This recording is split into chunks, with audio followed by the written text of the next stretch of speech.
మెదడు చురుగ్గా పనిచేయాలంటే దానికి ప్రతిక్షణం పని చెప్పాలి. ఇందుకు సుడోకో, పద వినోదం పూర్తి చేయటం, వీడియో గేమ్లు ఆడటం లాంటివి అందరూ చెప్పే చిట్కాలే. ఆ కోవలో శాస్త్రజ్ఞులు మరికొన్ని చిట్కాలు చెబుతున్నారు. అవేంటో ఇప్పుడు చూద్దాం. మొదటిది పరుగు. రోజు రన్నింగ్ చేస్తుంటే మెదడులో కణాల సంఖ్య పెరుగుతుంది. తద్వారా మతిమరుపు అనేది దరిచేరదు. 2. కలుపుగోలుతనం. స్నేహితులు, బంధువులతో మాట్లాడుతూ, మనవళ్ళు, మనవరాళ్లతో హాయిగా ఆడుకుంటూ సంతోషంగా గడిపే వారికి మతిమరుపు వచ్చే ముప్పు చాలా తక్కువంట.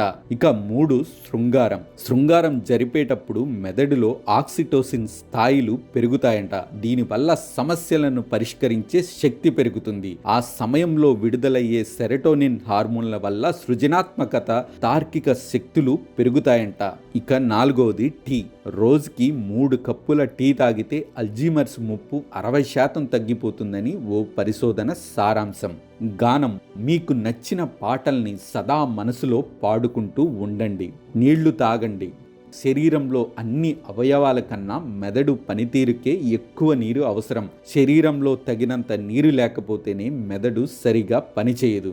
గేమ్ షోలు. టీవీల్లో వచ్చే గేమ్ షోల్లో కొన్ని ప్రశ్నలకు సమాధానం తరహాలో ఉంటాయి. అలాంటి షోలు చూస్తే జవాబు కోసం మనము ఆలోచిస్తాం. కనుక మెదడు చురుగ్గా పనిచేస్తుంది. సుఖనిద్ర.